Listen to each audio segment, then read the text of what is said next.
أعوذ بالله من الشيطان الرجيم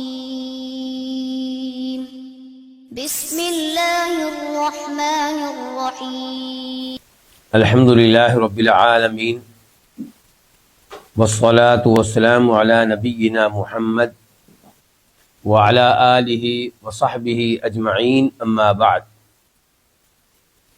آج اللہ کے فضل و کرم سے، اللہ کی توفیق سے ہم ہیں العقیدۃ الواسطیہ کے ساتھ شیخ الاسلام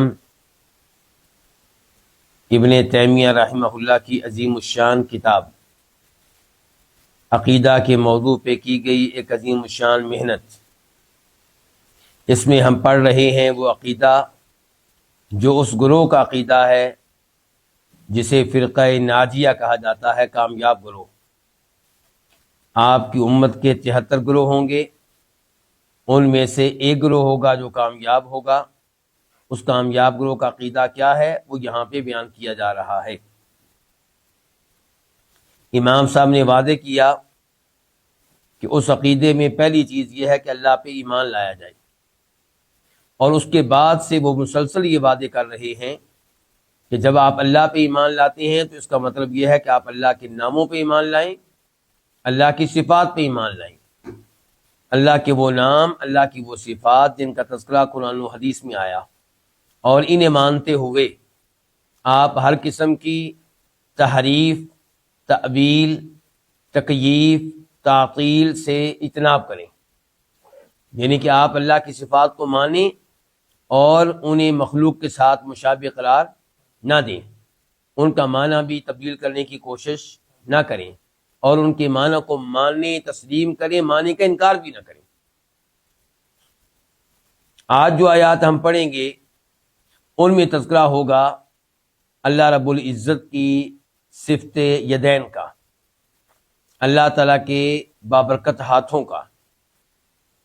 چنانچہ شیخ الاسلام فرماتے ہیں وقولہ، اور اللہ تعالیٰ کا فرمان ہے کہ ما منعک ان تسجد لما خلقت بیدی۔ اللہ رب العزت یہاں پہ مخاطب ہیں کس سے؟ ابلیس سے۔ کس موقع پہ؟ جب اللہ نے اسے حکم دیا تھا کہ فرشتوں کے ساتھ ساتھ وہ بھی سجدہ کرے، کس کو؟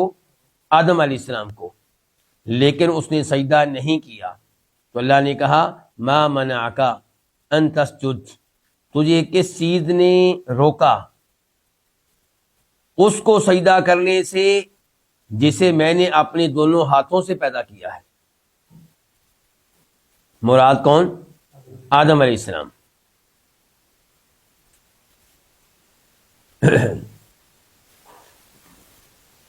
یہاں پہ آپ یہ بات نوٹ کیجئے گا کہ لفظ کیا آیا ہے؟ بیدیہ۔ بیدیہ اصل میں 3 الفاظ ہیں، ایک با اور ایک یدین۔ یدین کا معنی کیا ہوتا ہے؟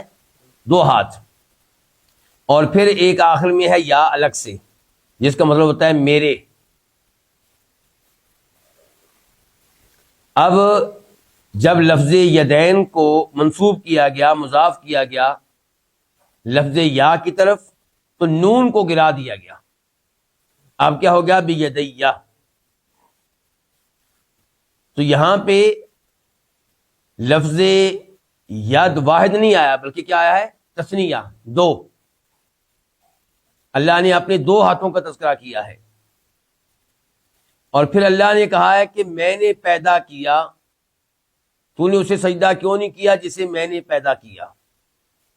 اچھا، اللہ نے صرف یہ نہیں کہا لما خلقت، جسے میں نے پیدا کیا، بلکہ اللہ نے کہا لما خلقت بیدیہ، جس کو پیدا کیا میں نے اپنے دونوں ہاتھوں کے ساتھ۔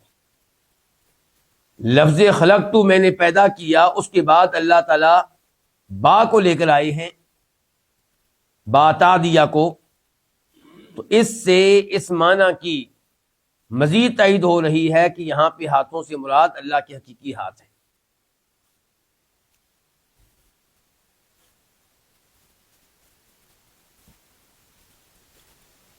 دوسرے نمبر پہ یہ آیت جو ہم نے پڑھی ہے، یہ سورہ صاد کی آیت نمبر 75 سے 75۔ دوسرے نمبر پہ اللہ تعالیٰ کا فرمان ہے سورہ مائدہ میں آیت نمبر 64 64، وقالت الیہود، اور یہودیوں نے کہا، ید اللہ مغلولہ، اللہ کا ہاتھ بندھا ہوا ہے۔ یہ کیوں کہا انہوں نے؟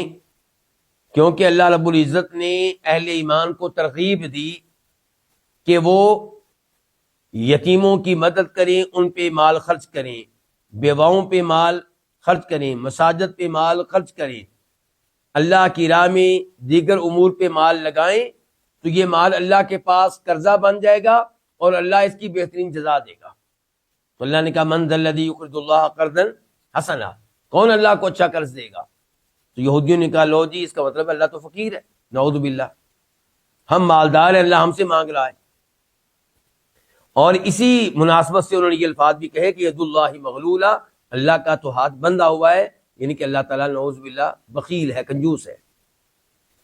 غلت ایدیہم، اللہ تعالیٰ نے کہا ان کے ہاتھ بندھے ہوئے ہیں، یعنی کنجوس کون ہے؟ یہودی۔ وَلُعِنُوا بِمَا قَالُوا، اور ان پہ لعنت کی گئی ان کے ان اقوال کی وجہ سے جو انہوں نے کہے ہیں، یعنی کہ یہ قول اللہ کی توہین پہ مبنی ہے، اللہ کی گستاخی ہے، تو اس پہ ان پہ لعنت ہوئی اس قسم کے الفاظ کی وجہ سے۔ بل یداہ مبسوطتان، بلکہ اللہ کے دونوں ہاتھ، یداہ یہاں پہ بھی کیا ہے؟ تثنیہ، اللہ کے دونوں ہاتھ مبسوطتان، کھلے ہوئے ہیں، ينفق، وہ خرچ کرتا ہے، کیف یشاء، جیسے وہ چاہتا ہے۔ یہ دو آیتیں ہیں جو امام صاحب نے ہمارے سامنے رکھی ہیں بتانے کے لیے کہ اللہ تعالیٰ کے ہاتھ ہیں اور ان کی ہم تعویل نہیں کریں گے، بلکہ اللہ کے ہاتھوں کو ہم تسلیم کریں گے، مانیں گے۔ اب اس موضوع پہ مزید گفتگو کرنے کے لیے میں آپ کو لے کر جاؤں گا اپنی اس کتاب کی طرف جس کا نام ہے الظاہر والمؤول فی القرآن الکریم، جسے مدینہ یونیورسٹی میں لکھنے کا موقع ملا پی ایچ ڈی کے مرحلے میں۔ تو وہاں پہ اس آیت کی اسٹڈی کی گئی جو دوسری آیت ہے سورہ مائدہ والی، سورہ مائدہ والی آیت کی کیا کی گئی؟ اسٹڈی کی گئی۔ تو وہاں پہ سب سے پہلے میں نے امام ابن تیمیہ رحمہ اللہ کی ایک عبارت پیش کی، وہ آپ کے سامنے بھی رکھوں گا تاکہ ہم اس موضوع کو اچھی طرح سمجھ سکیں۔ شیخ الاسلام فرماتے ہیں وَنَحْنُ لَا نُنْكِرُ لُغَةَ الْعَرَبِ الَّتِي نَزَلَ بِهَا الْقُرْآنُ فِي هَذَا كُلِّهِ، کہ عربوں کی وہ لغت جس پہ قرآن نازل ہوا ہے، اس لغت میں ہم لفظ ید کے دیگر معنی کا انکار نہیں کرتے۔ ہم مانتے ہیں کہ لفظ ید کا معنی بسا اوقات نعمت ہوتا ہے، لفظ ید کا معنی بسا اوقات قدرت ہوتا ہے، اس قسم کے معنی ہم مانتے ہیں۔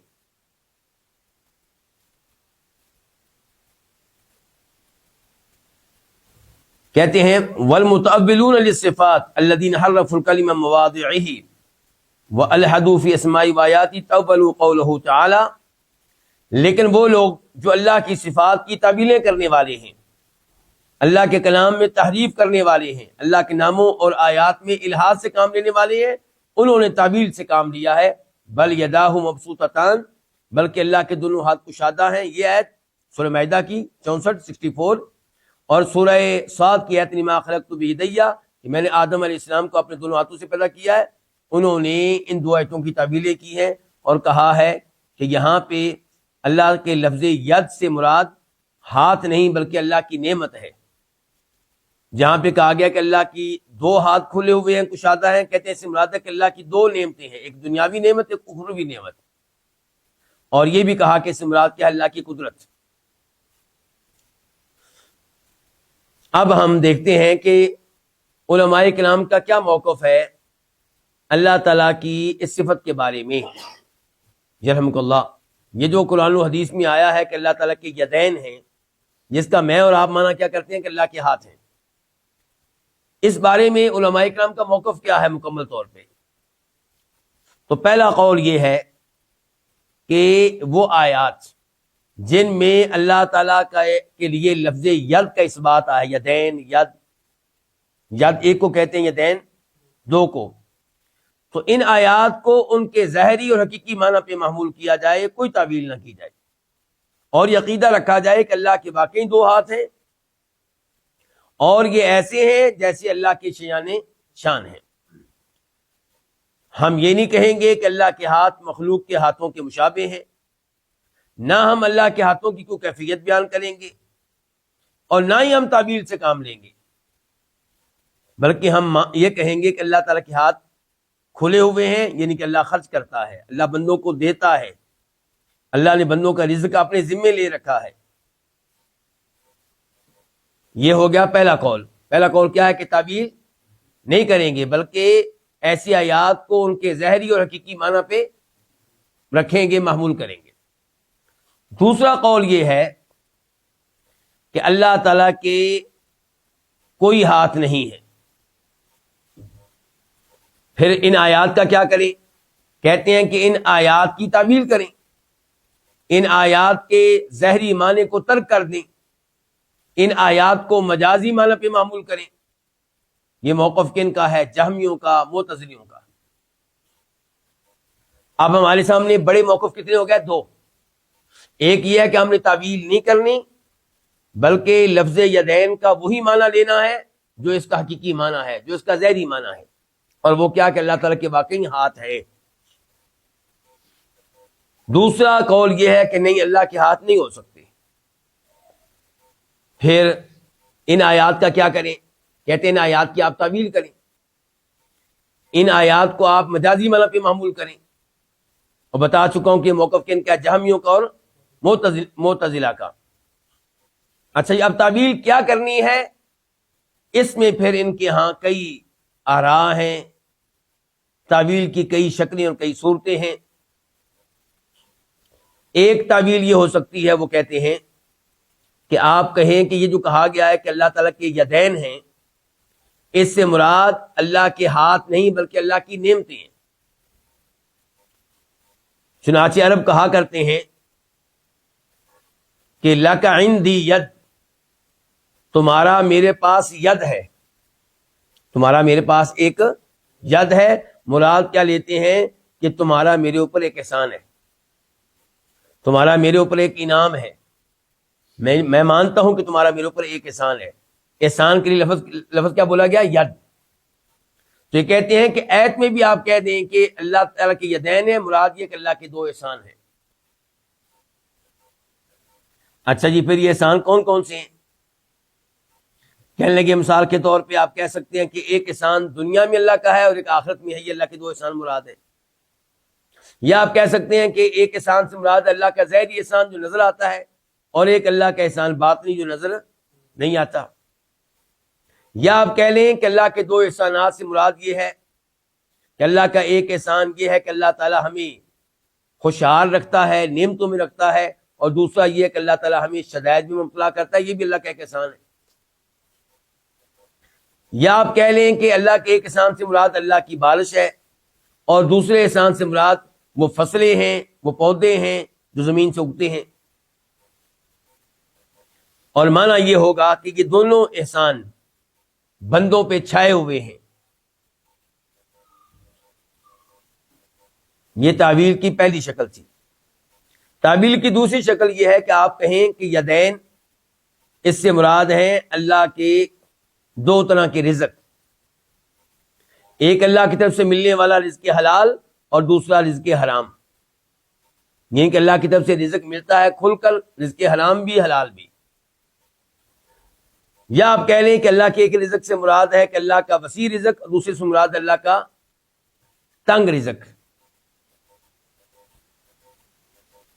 کہتے ہیں کہ تیسری تعویل یہ ہو سکتی ہے کہ آپ یہ کہیں کہ اللہ کے یدین سے مراد ہے اللہ کی دو قدرتیں، دو قوتیں، مثال کے طور پہ ایک ثواب دینے کی قوت اور ایک سزا دینے کی قوت۔ یہ جو تیسری تعویل پیش کرنے والے علماء کرام ہیں، یہ کہتے ہیں کہ یہ ایسے ہی ہے جیسے اللہ نے کہا ہے سورہ صاد آیت نمبر 45 میں، 45 میں، وَاذْكُرْ عِبَادَنَا إِبْرَاهِيمَ وَإِسْحَاقَ وَيَعْقُوبَ أُولِي الْأَيْدِي وَالْأَبْصَارِ، کہ آپ ہمارے بندوں کا تذکرہ کیجئے، کون سے بندوں کا؟ ہمارے بندوں ابراہیم، اسحاق، یعقوب علیہ السلام، یہ جو ہمارے نبی ہیں ان کا تذکرہ کیجئے۔ اولی الایدی والابصار، یہ ایدی والے بھی تھے، ابصار والے بھی تھے۔ اچھا، کیا اللہ بتانا چاہتے ہیں کہ ابراہیم، اسحاق، یعقوب علیہ السلام ان کے ہاتھ تھے؟ یہ بتانا چاہتے ہیں اللہ تعالیٰ؟ یہ تو تمام انسانوں کے ہاتھ ہوتے ہیں۔ تو کیا مراد ہے پھر اولی الایدی سے؟ کہتے ہیں اس سے مراد ہے کہ قوت والے تھے، خیر کا کام کرنے کے لیے قوت استعمال کرتے تھے، نیکی کا حکم دینے کے لیے قوت استعمال کرتے تھے، الامر بالمعروف نہی عن المنکر کا کام کرتے تھے۔ والابصار، نگاہوں والے تھے۔ کیا مراد؟ کہ اللہ نے ان کو بصیرت دے رکھی تھی، دینی بصیرت، اس کی روشنی میں پہچان گئے حق راستے کو، جان گئے اللہ تعالیٰ کو، تو یہ مراد ہے۔ تو کہتے ہیں جیسے اس آیت میں آپ نے الایدی سے مراد کیا لیا ہے؟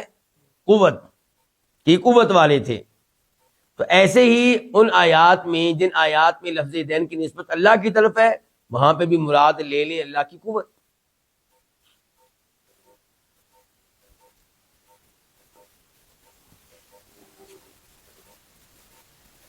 اب ہم آتے ہیں دلائل کی طرف۔ اقوال میں نے پیش کر دیا آپ کے سامنے۔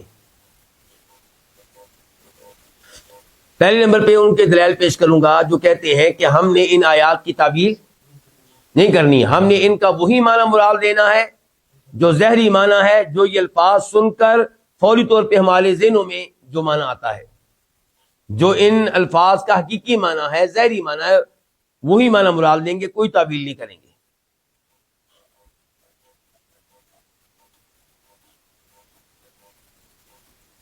اور ان کے دلائل کیا ہے؟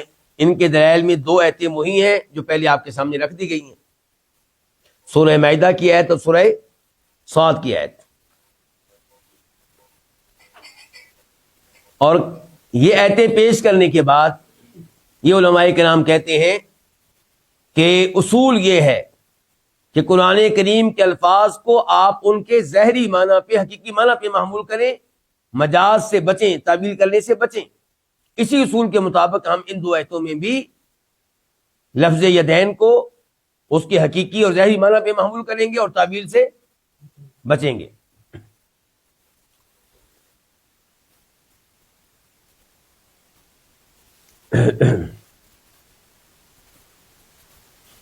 اس کے بعد تیسری دلیل، دو دلیلیں کون سی تھیں؟ وہ دو آیتیں جو پہلے پیش کی جا چکی ہیں۔ تیسرے نمبر پہ سورہ زمر آیت نمبر 67، اللہ تعالیٰ کہہ رہے ہیں وما قدر اللہ حق قدری، ان لوگوں نے اللہ کی تعظیم نہیں کی جیسے اللہ کی تعظیم کا حق ہے۔ والارض جمیعا قبضتہ یوم القیامہ، اللہ کی تعظیم نہیں کی، اللہ کی عظمت کیا ہے، اللہ کی شان کیا ہے، اللہ نے اس کا ایک جھلک ادھر پیش کی ہے۔ فرمایا والارض جمیعا قبضتہ یوم القیامہ، کہ تمام زمینیں روز قیامت اللہ کی مٹھی میں ہوں گی، اللہ کی مٹھی میں۔ یعنی کہ یہاں پہ اللہ نے صرف حال کا تذکرہ نہیں کیا بلکہ یہ بھی بتا دیا کہ میرے ہاتھوں کی مٹھی بھی ہے۔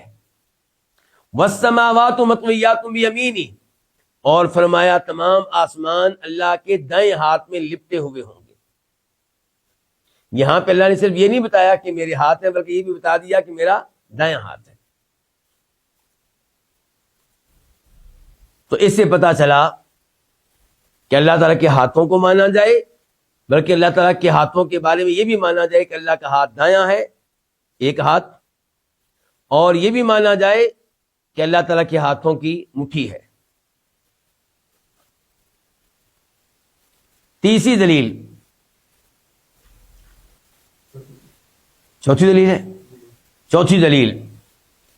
چوتھی دلیل جو ہے وہ ایک حدیث ہے جسے روایت کرتے ہیں امام مسلم، نمبر ہے 1827 1827، راوی ہیں عبداللہ بن عمرو بن عاص رضی اللہ تعالی عنہما، کہتے ہیں کہ فرمایا نبی علیہ الصلوۃ والسلام نے ان المقسطین عند اللہ علی منابر من نور، کہ بے شک عدل و انصاف کرنے والے روز قیامت اللہ تعالیٰ کے پاس نور کے ممبروں پہ بیٹھے ہوئے ہوں گے، نور کے سٹیج پہ بیٹھے ہوئے ہوں گے، عن یمین الرحمن عز وجل، وہ اللہ تعالیٰ کے دائیں جانب ہوں گے، اللہ تعالیٰ کی دائیں جانب ہوں گے. وکلتا یدیہ یمین، اور اللہ کے دونوں ہاتھ ہی یمین ہیں، یعنی کہ دائیں ہیں. تو اس سے پتہ چلا کہ اللہ تعالیٰ کے واقعی ہاتھ ہیں، حقیقتاً ہاتھ ہیں. یعنی کہ جہاں پہ اللہ کے ہاتھوں کا تذکرہ آیا یدین کا، اس سے مراد یہ نہیں ہے کہ اللہ کی قدرت، اس سے مراد اللہ کے احسانات نہیں ہیں، اس سے مراد اللہ کے حقیقی ہاتھ ہیں. کیونکہ اللہ نے اپنے ہاتھوں کا تذکرہ لفظ یمین کے ساتھ بھی کر دیا ہے اور بتا دیا اللہ کے دونوں ہاتھ یمین ہیں، دائیں ہیں. اس سے کیا مراد ہے کہ اللہ کے دونوں ہاتھ دائیں ہیں؟ اس کی وضاحت میں علماء کرام کے دو قول ہیں. کن علماء کرام کے؟ جو اللہ کی صفات کو مانتے ہیں، جو نہیں مانتے وہ تو الگ ہو گئے. ایک قول یہ ہے کہ اللہ تعالیٰ کے دونوں ہاتھ دائیں ہیں، ان کے بایاں ہاتھ نہیں ہے، کیونکہ اس حدیث میں آ گیا کہ اللہ کے دونوں ہاتھ کیا ہیں؟ دائیں ہیں. دوسرا قول یہ ہے کہ اللہ کا ایک ہاتھ دایاں ہے، ایک بایاں ہے، اور اس حدیث میں مراد ہے کہ اللہ کا بایاں ہاتھ بھی قوت کے لحاظ سے، برکت کے لحاظ سے، خیر کے لحاظ سے دائیں ہاتھ کی طرح ہے. یعنی کہ مخلوق والی صورتحال نہیں ہے. میرا اور آپ کا کون سا ہاتھ بہتر ہے؟ دایاں. اور بایاں ہاتھ دائیں ہاتھ والا مقام و مرتبہ نہیں رکھتا. جو قوت دائیں ہاتھ میں پائی جاتی بائیں ہاتھ میں نہیں ہے. تو فرمایا اللہ رب العزت کے ہاں یہ صورتحال نہیں ہے، اللہ اس عیب سے پاک ہے. اللہ کے دونوں ہاتھ بابرکت، دونوں ہاتھ خیر والے، اور دونوں ہاتھ قوت والے. اچھا، لیکن یہ کیوں کہہ رہے ہیں کہ اللہ تعالیٰ کے دو ہاتھ ہیں، ایک دایاں ہے ایک بایاں ہے؟ بایاں ماننا کیوں چاہتے ہیں؟ کیونکہ کچھ روایات میں صاف صاف آیا کہ اللہ تعالیٰ کا بایاں ہاتھ ہے. بائیں ہاتھ کا باقاعدہ تذکرہ آیا، شمال کا.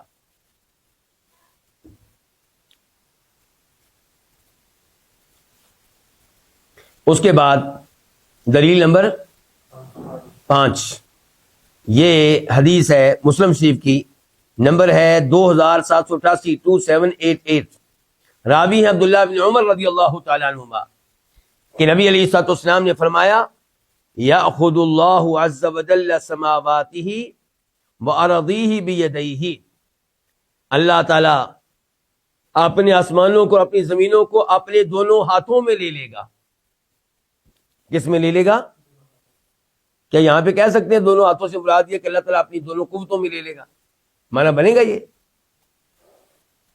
بتائیے، کیا یہ معنی بنے گا کہ اللہ تعالیٰ اپنے دونوں ہاتھوں کو اپنے دونوں احسانات میں لے لے گا؟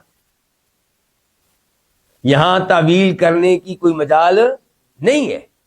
تو فرمایا اللہ تعالیٰ اپنے آسمانوں کو، اپنی زمینوں کو اپنے دونوں ہاتھوں میں لے لے گا. فیقول، تو اللہ تعالیٰ کہے گا انا اللہ، میں کیا ہوں؟ میں ہی اللہ ہوں، میں ہی معبود برحق ہوں.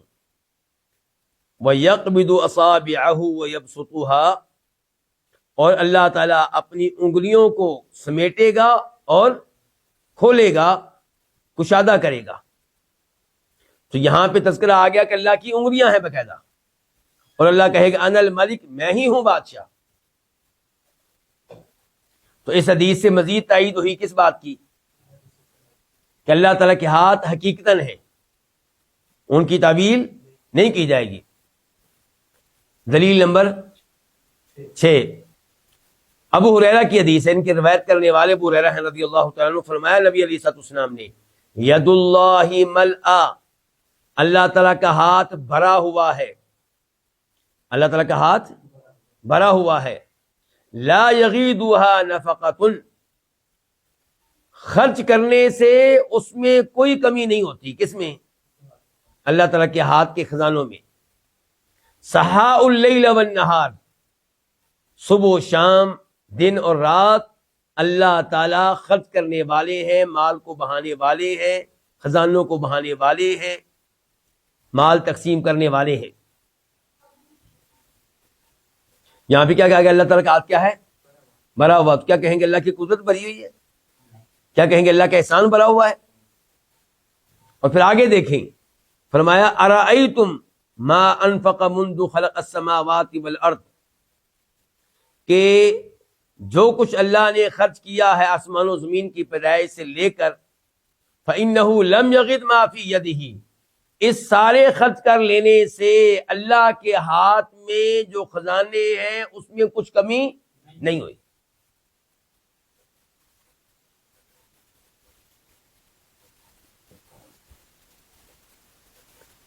دلیل نمبر 7 ہمارے پاس ایسی احادیث ہے جن میں تذکرہ ہے اللہ تعالیٰ کی ہتھیلی کا، اللہ تعالیٰ کی انگلیوں کا اور اس قسم کے دیگر امور کا، ان کی یہ کیا تعبیر کریں گے؟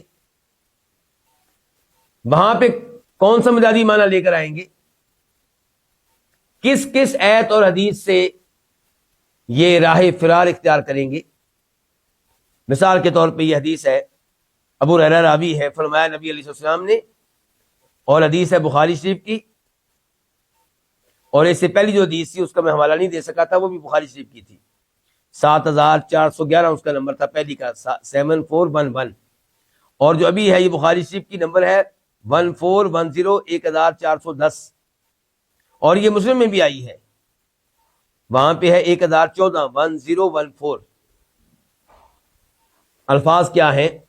فرماتے ہیں نبی کریم صلی اللہ علیہ وسلم، ما تصدق احد بصدقۃ من طیب، کہ جب بھی کوئی پاک مال میں سے صدقہ کرتا ہے، ولا يقبل اللہ الا طیب، اور اللہ تعالیٰ پاک مال ہی قبول کرتا ہے، حرام قبول نہیں کرتا، تو جب بھی کوئی پاک مال میں سے صدقہ کرتا ہے، الا اخذہ الرحمن بیمینہ، اللہ تعالیٰ اس صدقے کو اپنے دائیں ہاتھ میں لے لیتا ہے۔ ہاں جی، کیا کہیں گے کہ اللہ تعالیٰ اس صدقے کو اپنی قدرت میں لے لیتا ہے؟ تو پہلے کس کی قدرت میں تھی وہ؟ کیا اللہ اس کو اپنے احسان میں لے لیتا ہے؟ نہیں، حقیقی معنی ماننا پڑے گا۔ وَإِن كَانَ تَمْرًا، چاہے وہ ایک کھجور ہو، چاہے وہ صدقہ ایک کھجور ہو، فَتَرْبُو فِي كَفِّ الرَّحْمَٰنِ، وہ ایک کھجور رحمان کی ہتھیلی میں بڑھتی ہے، پرورش پاتی ہے، اس کے سائز میں اضافہ ہوتا ہے، حتیٰ تکون اعظم من الجبل، حتیٰ کہ وہ پہاڑ سے بھی زیادہ بڑی ہو جاتی ہے۔ فرمایا بالکل ایسے کما یربی احدکم فلوہ، جیسے تم میں سے کوئی اپنی گھوڑی کا بچھیرا پالتا ہے، اس کو بڑا کرتا ہے، کتنی جلدی وہ گھوڑی کا بچہ بڑا ہوتا ہے۔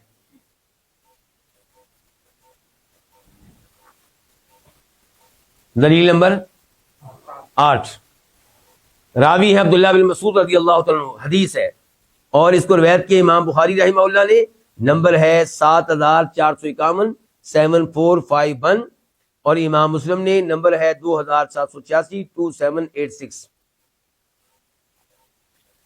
عبداللہ بن مسعود کہتے ہیں کہ ایک یہودی عالم آیا نبی علیہ الصلوۃ والسلام کے پاس، اور اس نے کہا یا محمد، اے محمد صلی اللہ علیہ وسلم، ان اللہ یضع السماء علی اصبع، بے شک اللہ تعالیٰ رکھے گا آسمانوں کو ایک انگلی پہ، اللہ سب آسمانوں کو رکھے گا ایک انگلی پہ، ان کے اللہ تعالیٰ کے صرف ہاتھ نہیں بلکہ ہاتھوں کی انگلیاں بھی ہیں، والارض علی اصبع، اور تمام زمینوں کو اللہ رکھے گا ایک اور انگلی پہ، والجبال علی اصبع، اور اللہ تمام پہاڑوں کو رکھے گا ایک اور انگلی پہ، والشجر والانہار علی اصبع، اور اللہ تمام درختوں کو، تمام نہروں کو رکھے گا ایک اور انگلی پہ، وسائر الخلق علی اصبع، اور باقی ساری مخلوقات کو اللہ رکھے گا ایک انگلی پہ۔ کتنی انگلیاں ہوں گی؟ 5۔ اب کیا تعویل کریں گے آپ یہاں پہ؟ ثم یقول بیدہ، پھر اللہ تعالیٰ کہیں گے اپنے ہاتھ سے اشارہ کرتے ہوئے، انا الملک، میں ہوں بادشاہ، میں ہی ہوں مالک۔ فضحک رسول اللہ صلی اللہ علیہ وسلم، تو نبی علیہ الصلوۃ والسلام ہنسے، یہودی کی یہ بات سن کے ہنسے، وقال، اور آپ نے کہا، وما قدر اللہ کا قدری، ان لوگوں نے اللہ کی تعظیم نہیں کی جیسا کہ اللہ کی تعظیم کرنے کا حق ہے۔ یاد رہے کہ یہ حدیث جب مسلم میں آتی ہے اور اس کا نمبر ہے 2786 2786، وہاں پہ یہ الفاظ بھی ہیں کہ عبداللہ بن مسعود کہتے ہیں فضحک رسول اللہ، اللہ کے رسول یہودی کی بات سن کر ہنسے، کیوں؟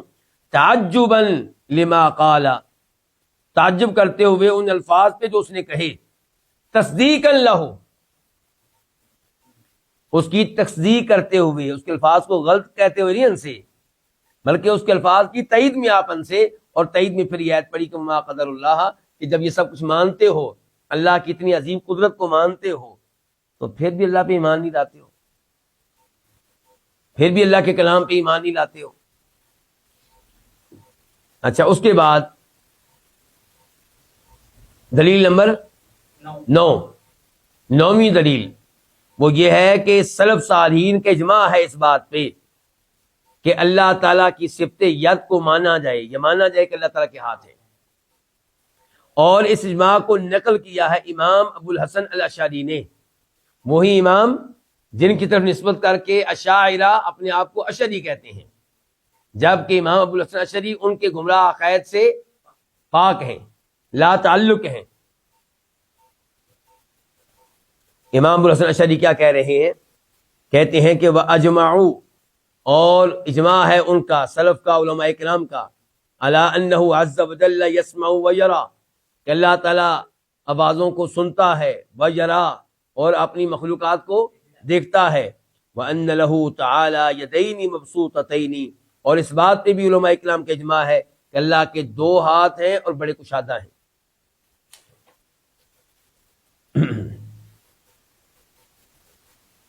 یہ اجماع جسے نقل کیا امام ابو الحسن الاشعری نے، اس کی مزید تائید، اس کی تائید ہوتی ہے 2 امور سے، اس کی تائید ہوتی ہے 2 امور سے۔ نمبر 1 کہ سلف صالحین سے صحیح سند کے ساتھ ایسے اقوال آئے ہیں جن سے پتہ چلتا ہے کہ ید، وہ لفظ ید جو اللہ تعالیٰ کی طرف مضاف ہو کر آتا ہے، منسوب ہو کر آتا ہے، اس سے مراد اللہ کا ہاتھ ہے حقیقی معنوں میں۔ مثال کے طور پہ عبداللہ بن عمر کہتے ہیں، کون؟ عبداللہ بن عمر کہتے ہیں، صحابی ہیں، خلق اللہ 4 اشیاء بیدی، اللہ نے 4 چیزیں اپنے ہاتھوں سے پیدا کی ہیں، العرش، عرش، والقلم، اور قلم، وعدن، اور جنت، وآدم، اور آدم علیہ السلام۔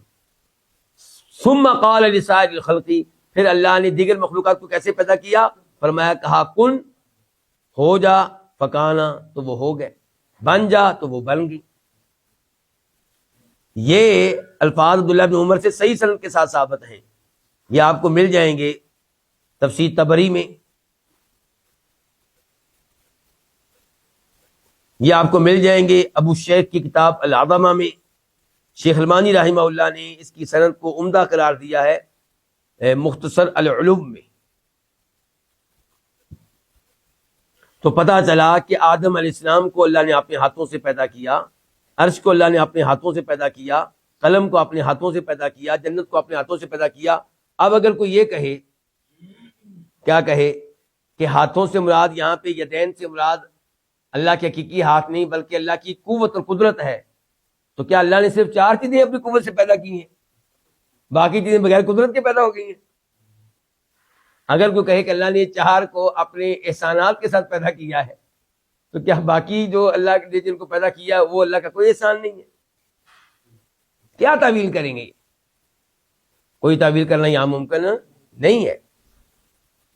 اچھا، اجماع کی مزید تائید اس بات سے ہوتی ہے کہ سلف صالحین سے ہمیں صحیح سند کے ساتھ ایک بھی قول ایسا نہیں ملتا کہ انہوں نے لفظ یدین جبکہ وہ اللہ کی طرف منسوب ہو کر آئے اس سے مراد ظاہری معنی کے علاوہ کوئی اور معنی مراد لیا ہو۔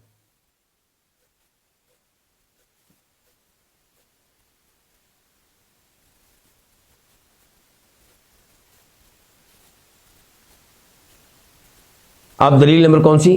10، یہ دلیل نمبر 10 اور آخری دلیل ہوگی اس موضوع کے اوپر۔ وہ کیا کہ لفظ یدین قرآن کریم کی ان آیات میں جو آپ کے سامنے رکھی گئی ہیں، یہ آیا ہے اللہ تعالیٰ کی طرف مضاف ہو کر منسوب ہو کر۔ مثال کے طور پہ لما خلقت بیدی، اے ابلیس تو نے اسے سجدہ کیوں نہیں کیا جس کو میں نے پیدا کیا اپنے 2 ہاتھوں کے ساتھ۔ اللہ نے یہ نہیں کہا 2 ہاتھوں کے ساتھ، کیا کہا ہے؟ اپنے 2 ہاتھوں کے ساتھ، یعنی کہ لفظ یدین منسوب ہے اللہ کی طرف، اور ایسے اللہ نے کہا بل یداہ مبسوطتان کہ اللہ تعالیٰ کے دونوں یدین کھلے ہوئے ہیں. تو اللہ نے یہ نہیں کہا کہ دو یدین کھلے ہوئے، کہا یداہ اللہ کے ہاتھ، یعنی کہ اللہ نے یدین کو اپنی طرف منسوب کیا، مضاف کیا ہے. تو کہتے ہیں یہ جو الفاظ ہیں اس قسم کے، جو اللہ تعالیٰ وہ چیزیں جو اللہ تعالیٰ کی طرف مضاف ہوں، جو چیزیں اللہ تعالیٰ کی طرف مضاف ہوں، منسوب ہوں، جیسے ید اللہ، اللہ کا ید، بیت اللہ، بیت اللہ، ناقۃ اللہ، اللہ کی اونٹنی، رسول اللہ، اللہ کا رسول. تو یہ کئی چیزیں ہیں جو منسوب ہیں، مضاف ہیں کس کی طرف؟ اللہ کی طرف. تو ان چیزوں میں اصول کیا ہوتا ہے؟ تو کہتے ہیں کہ یہ چیزیں دو طرح کی ہوتی ہیں. ایک وہ جن کا اپنا ذاتی وجود ہے، جن کا اپنا ذاتی وجود ہے، تو ان کی جب نسبت اللہ تعالیٰ کی طرف کرتے ہیں تو یہ چیزیں اللہ کی مخلوق کہلاتی ہیں. اور اللہ کی طرف نسبت کرنے کا مطلب ان کو عزت بخشنا ہے. مثال کے طور پہ رسول اللہ، کیا اللہ کے رسول کا اپنا ذاتی وجود تھا؟ بالکل تھا. جسم تھا آپ کا باقاعدہ، چلتے پھرتے تھے. تو آپ کو کہا گیا اللہ کا رسول، تو اس نسبت سے، اس اضافت سے کیا مراد ہے؟ آپ کو شرف بخشنا کہ آپ اللہ کے رسول ہیں. لیکن یہ نہیں کہا جا سکتا کہ اس کا مطلب یہ ہوا کہ آپ اللہ کی صفت ہیں. نہیں، آپ اللہ کی مخلوق ہے، اللہ کے مملوک ہے، اللہ آپ کا مالک ہے، اللہ کی مخلوق ہے، اللہ آپ کا خالق ہے، کیونکہ رسول کا اپنا وجود ہے. اچھا، بیت اللہ، اللہ کا گھر، بیت کا اپنا وجود ہے جی. تو جب بیت کو اللہ کی طرف مضاف کیا گیا، منسوب کیا گیا، تو یہ نہیں کہیں گے کہ اس سے پتہ چلا کہ بیت بھی اللہ کی صفت ہے، بلکہ بیت اللہ کی مخلوق ہے، کیونکہ اس کا اپنا وجود ہے، اپنا جسم ہے، اپنی اس کی حیثیت ہے. تو اللہ کی طرف منسوب کیوں کیا گیا؟ اس کو شرف بخشنے کے لیے. یہ عام گھر نہیں ہے، یہ اللہ کا گھر ہے. ناقۃ اللہ، اللہ کی اونٹنی، وہ اونٹنی جس کو بھیجا گیا تھا کس کی طرف؟ صالح علیہ السلام کی قوم سمود کی طرف. تو قرآن میں اس کو کیا کہا گیا؟ ناقۃ اللہ، اللہ کی اونٹنی. تو کیا اس اونٹنی کا اپنا وجود تھا، اپنا جسم تھا؟ تو جب منسوب کیا گیا اللہ کی طرف ناقۃ اللہ، تو اس نسبت سے کیا مراد ہے کہ یہ اللہ تعالیٰ کی عام مخلوق نہیں تھی، اللہ کی خاص مخلوق تھی. تو لیکن یہ ہے کہ مخلوق ہے، صفت نہیں ہے اللہ تعالیٰ کی. اچھا، اب آپ آ جائیں ان چیزوں کی طرف جن کا اپنا الگ سے کوئی وجود نہیں ہوتا. مثال کے طور پہ عین اللہ، اللہ کی عین، اللہ کی آنکھیں. کیا اللہ کی آنکھیں، ان کا الگ سے کوئی وجود ہوگا؟ نہیں، یہ آنکھیں اس کے ساتھ ہوں گی جس کی آنکھیں ہیں. تو یہ پھر یہ مخلوق نہیں کہلائیں گی، کیا کہلائیں گی؟ صفت. ٹھیک ہو گیا؟ اچھا، اللہ کا علم، اس کا الگ سے کوئی جسم ہے؟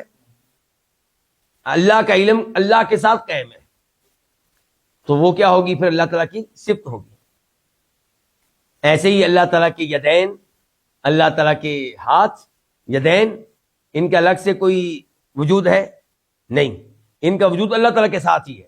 تو یہ پھر یہ اللہ کی مخلوق نہیں کہلائیں گی، بلکہ اللہ تعالیٰ کی صفت کہلائیں گی.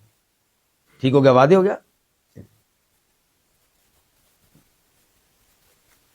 اب آتے ہیں ان لوگوں کی طرف جو تعویلیں کر رہے تھے، جو کہتے تھے کہ یدین سے مراد اللہ کے حقیقی ہاتھ نہ لو، یدین سے مراد اللہ کے ظاہری ہاتھ نہ لو، بلکہ کوئی تعویل کر لو.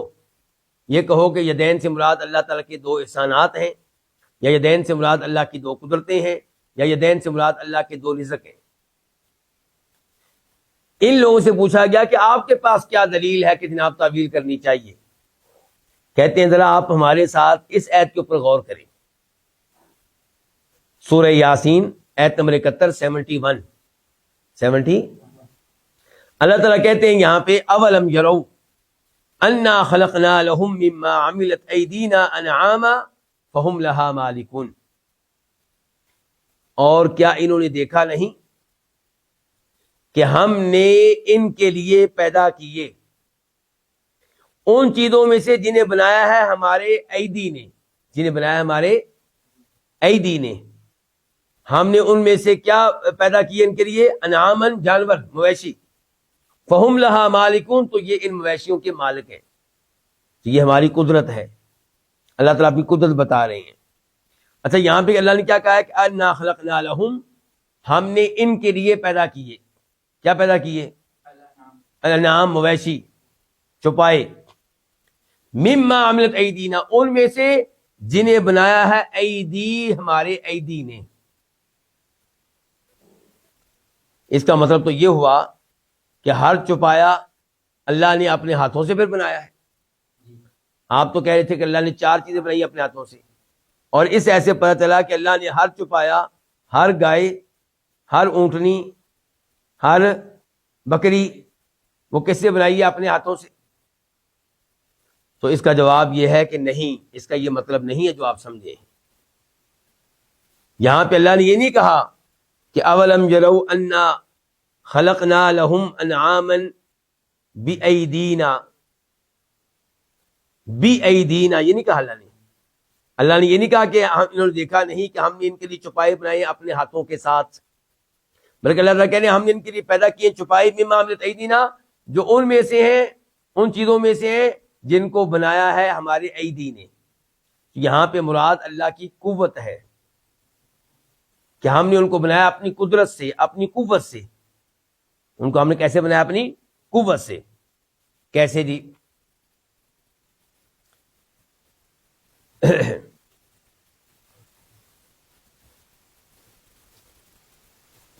پہلے نمبر پہ یہ گزارش ہے کہ جو وضاحت ہم نے ابھی کی ہے، اگر اس کو یہ لوگ قبول نہیں کرتے اور کہتے ہیں کہ یہاں پہ آپ لوگ تعبیل کر رہے ہیں، تو جیسے یہاں پہ تعبیل کر رہے ہیں وہاں پہ بھی تعبیل کریں، تو ہم ان کے سامنے کئی چیزیں رکھیں گے۔ نمبر 1 کہ یہ جو آیت ہے اس کے ظاہر سے یہ پتہ نہیں چلتا کہ اللہ تعالیٰ کے بہت سارے ہاتھ ہیں۔ انہوں نے کہا نا کہ آپ کو تعبیل کرنی پڑے گی اس لیے کہ مما عملت ایدینا، یہاں پہ جمع کا لفظ بھی آیا نا، یدین نہیں آیا۔ یدین کا مطلب کیا ہوتا ہے؟ 2 ہاتھ۔ یہاں پہ کیا ہے؟ ایدی۔ تو پھر تو آپ کو ماننا پڑے گا کہ اللہ تعالیٰ کا ایک ہاتھ نہیں، 2 نہیں، بلکہ کئی ایک ہاتھ ہیں۔ تو اس چیز کی وضاحت کرتے ہوئے علماء کرام کہتے ہیں کہ نہیں، اس سے یہ پتہ نہیں چلتا کہ اللہ کے کئی ایک ہاتھ ہیں، بلکہ قرآن کریم کے اوپر اگر آپ غور کریں تو آپ اس نتیجے پہ پہنچیں گے کہ جب اللہ تعالیٰ اپنی عظیم ذات کا تذکرہ کرتے ہیں جمع کے صیغے کے ساتھ، اس کے ساتھ جیسے اللہ کہتے ہیں انا انزلناہ، بے شک اس قرآن کو ہم نے، یہاں پہ اللہ نے یہ نہیں کہا کہ میں نے، کیا کہا؟ ہم نے۔ تو ہم نے سے مراد کیا ہے؟ تعظیم۔ تو جب اللہ تعالیٰ اپنے نفس کا تذکرہ کرتے ہیں جمع کے لفظ کے ساتھ تعظیم کے طور پہ، تو تب جو لفظ مضاف ہوتا ہے وہ بھی جمع کے ساتھ ہی آتا ہے تاکہ بولنے میں آسانی رہے۔ کیا رہے؟ بولنے میں آسانی رہے۔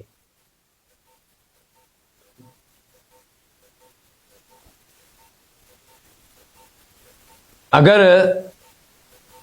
اسی پہ غور کریں، مما عملت ایدینا، پہلا لفظ کیا ہے؟ ایدی، دوسرا کیا ہے؟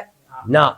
ایدی مضاف ہے، نا مضاف الیہ ہے، اور ایدی جمع کے ساتھ آیا ہے۔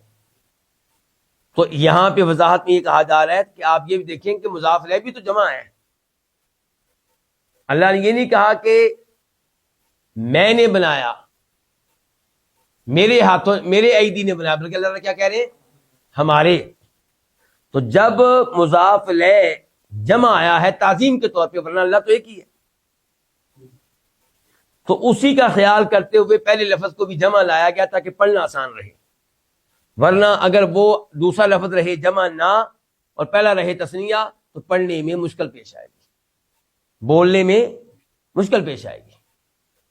اور عربوں کا یہ انداز صرف یہاں پہ نہیں ہے، کہتے ہیں قرآن کریم کی دیگر آیات پہ آپ غور کر لیں۔ مثال کے طور پہ سورہ ہود آیت نمبر 37 اللہ تعالیٰ نے کہا وَاصْنَعِ الْفُلْكَ بِأَعْيُنِنَا وَوَحْيِنَا، نوح علیہ السلام کو حکم دیا جا رہا ہے کشتی بناؤ، بِأَعْيُنِنَا، ہماری آیون کے سامنے، ہماری، لیکن آیون لفظ جمع ہے، یعنی کہ اللہ نے یہ نہیں کہا ہماری دو آنکھوں کے سامنے، کیا کہا ہے؟ ہماری آیون کے سامنے. یہاں پہ بھی وہی بات ہے، کیا آیون نا، جب مضاف الیہ جمع آیا اللہ نے یہ نہیں کہا کہ میری آیون، کیا کہا؟ ہماری. تو پھر جو مضاف تھا آیون اس کو بھی جمع لایا گیا تاکہ اس لفظ کو بولنا آسان رہے، اس کی ادائیگی آسان رہے. ورنہ اللہ تعالیٰ کی آنکھیں کتنی ہیں؟ دو. سورہ طور دیکھ لیں آیت نمبر 48 اللہ تعالیٰ کہتے ہیں وَاصْبِرْ لِحُکْمِ رَبِّكَ فَإِنَّكَ بِأَعْيُنِنَا، کہ اے نبی علیہ السلام اپنے رب کے حکم پہ صبر کیجئے، بس بے شک آپ ہماری آیون کے سامنے ہیں، یعنی ہماری آنکھوں کے سامنے. تو نا جب جمع آیا ہم، تو آیون کا لفظ بھی جمع آیا، حالانکہ مراد دو سے زیادہ آنکھیں نہیں ہیں بلکہ دو ہی ہیں. ایسی سورہ قمر آیت نمبر 14 تجری بِأَعْيُنِنَا. اور جب اللہ تعالیٰ نے اپنا تذکرہ مفرد کے لفظ کے ساتھ کیا، واحد کے ساتھ کیا، تو تب مضاف بھی واحد آ گیا. مضاف بھی کیا آ گیا؟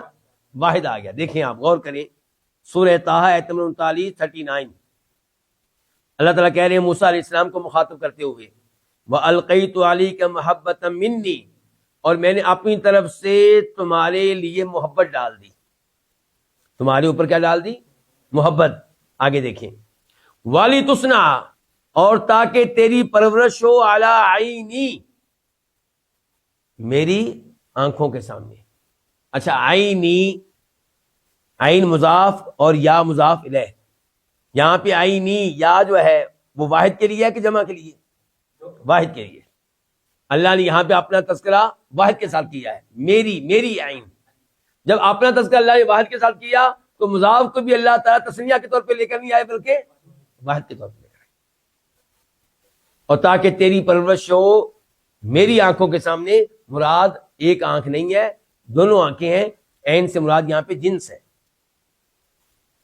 جنس عین.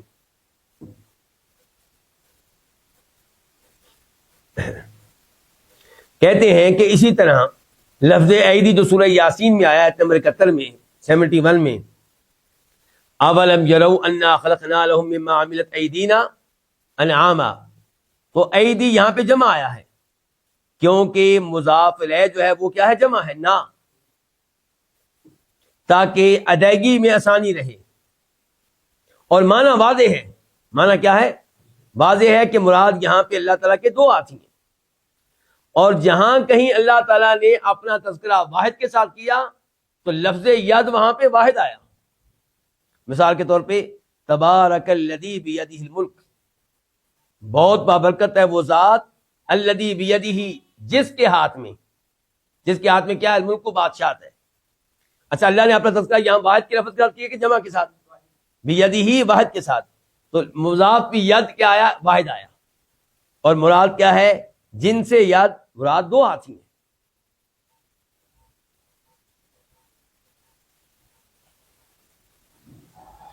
خلاصہ کلام یہ ہے کہ قرآن کا ظاہر یہ ہے، بلکہ نص یہ ہے کہ اللہ کے دو ہاتھ ہیں.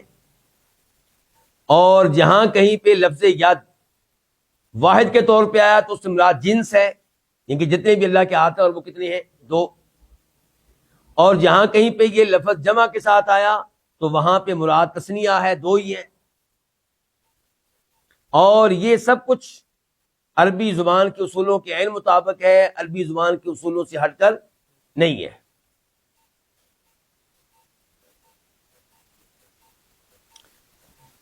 اگر پھر بھی کوئی کہے کہ نہیں جی ایدینا سے مراد تو پھر اللہ تعالیٰ کے کئی ہاتھ بنتے ہیں، وہ ہم سے اس لیے کروانا چاہتا تھا کہ ہم تعبیر کرنے پہ مجبور ہو جائیں. اور ہمارا اصرار یہ ہے کہ ایدی سے مراد دو ہی ہیں، تین نہیں ہے، چار نہیں ہے. تو ہم کہیں گے کہ اگر ایدی سے مراد تم جمع لیتے ہو، زیادہ ہاتھ لیتے ہو، تو نا سے مراد بھی پھر زیادہ لو. نعوذ باللہ کہو کہ رب ایک نہیں بلکہ زیادہ ہیں. جب تم ایدینا کے نا سے مراد ایک ہی رب لیتے ہو تو ایدی سے مراد بھی اتنے ہی ہاتھ لو جتنے اللہ کے ہیں، اور وہ کتنے ہیں؟ دو ہیں، جیسا کہ دیگر آیات میں وضاحت آئی ہے.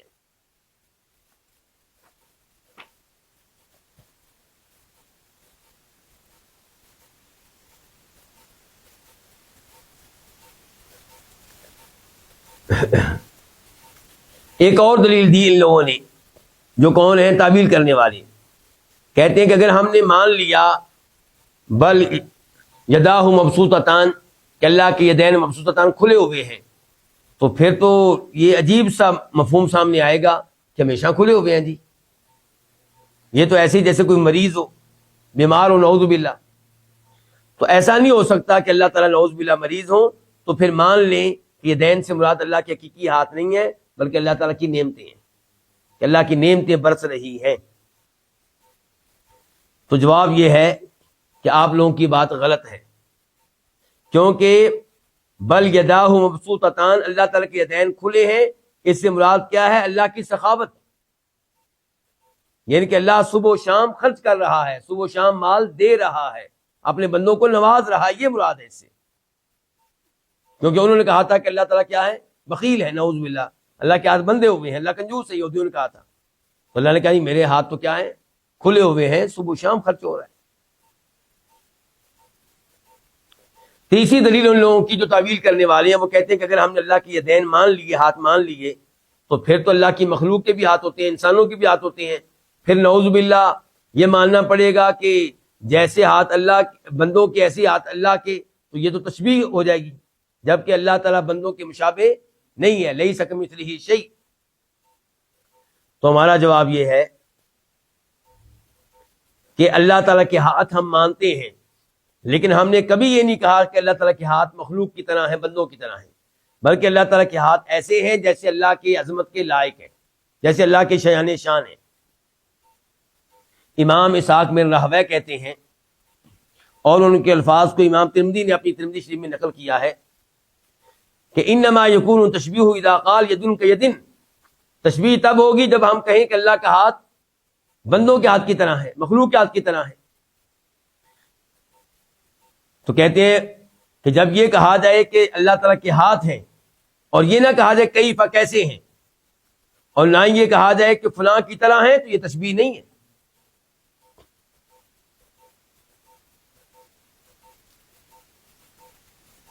اور چوتھی دلیل تعویل کرنے والوں کی یہ ہے کہ جب آپ مانتے ہیں کہ لفظ ید کے کئی معنی ہیں، عربی زبان میں لفظ ید کا معنی نعمت احسان بھی ہوتا ہے، اس کا معنی رزق بھی ہوتا ہے، اس کا معنی قوت بھی ہوتا ہے، تو پھر کیا ضرورت ہے اللہ تعالیٰ کے لیے یدین کو حقیقتاً ماننے کی؟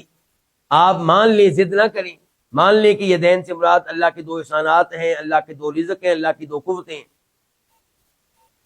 تو جواب یہ ہے کہ ہمارے پاس اصول یہ ہے کہ قرآن کریم کو اس کے ظاہری اور حقیقی معنی پہ معمول کیا جائے، تعویل نہ کی جائے.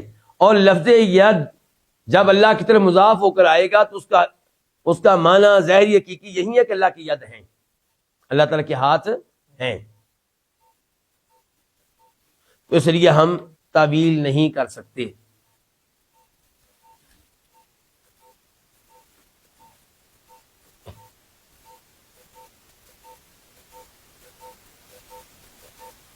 اچھا، اب جنہوں نے کہا تھا کہ اللہ کے یدین سے مراد اللہ کے دو احسان ہیں، دو نعمتیں ہیں، ان سے ہم کہنا چاہیں گے کہ اگر اللہ تعالیٰ کے یدین سے مراد دو نعمتیں ہوتی تو یہودیوں نے تو کہا تھا ید اللہ مغلولہ، انہوں نے اللہ تعالیٰ کے لیے واحد کا لفظ استعمال کیا تھا کہ اللہ کا ہاتھ بندھا ہوا ہے، لفظ ید استعمال کیا تھا، تثنیہ نہیں، جمع نہیں. تو پھر جواب یہ آنا چاہیے تھا بل یدہ مبسوطہ، بلکہ اللہ تعالیٰ کا ہاتھ کیا ہے؟ کھلا ہوا ہے. لیکن اللہ نے کیا کہہ دیا؟ تثنیہ، بل یداہ.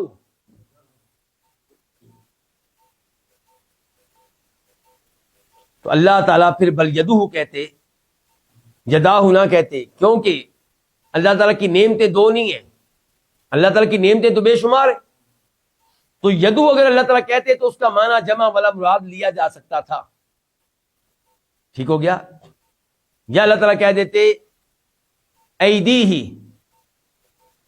یہ اللہ نے کیا کہا؟ یداہ، دو.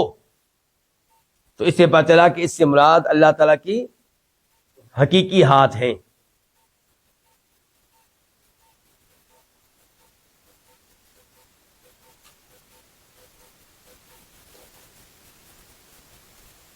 اور پھر اب ان کی طرف آتے ہیں جو کہتے ہیں کہ یدین سے مراد اللہ کے دو رزق ہیں، تو ان سے ہم کہیں گے عربی زبان میں لفظ ید کا معنی رزق کہیں پہ بھی نہیں آیا۔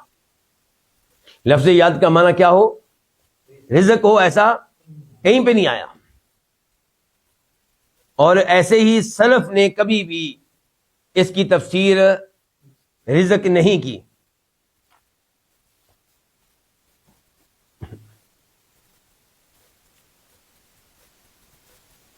اور جہاں تک تعلق ہے یہ کہ لفظ یاس کا مراد کیا اللہ تعالیٰ کی قوت، تو اس کا ایک اہم جواب یہ ہے، ظالمو تم تو اللہ تعالیٰ کے لیے قوت بھی نہیں مانتے۔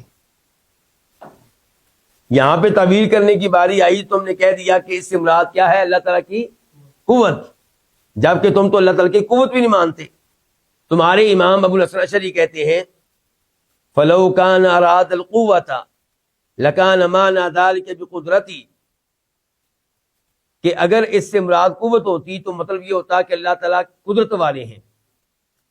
تو یہ چیز جو ہے یہ تو وَهَذَا نَاقِضٌ لِقَوْلِ مُخَالِفِنَا وَكَاسِرٌ لِمَذْهَبِهِمْ، اس سے تو ان کا مذہب باطل ہو جائے گا۔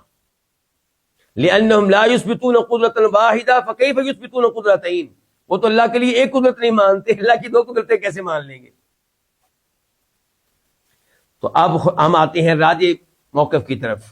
راجح موقف یہی ہے کہ جہاں جہاں پہ لفظ یدین آیا اور اس کی نسبت اللہ کی طرف کی گئی، اس سے مراد اللہ کے حقیقی اور ظاہری ہاتھ ہیں۔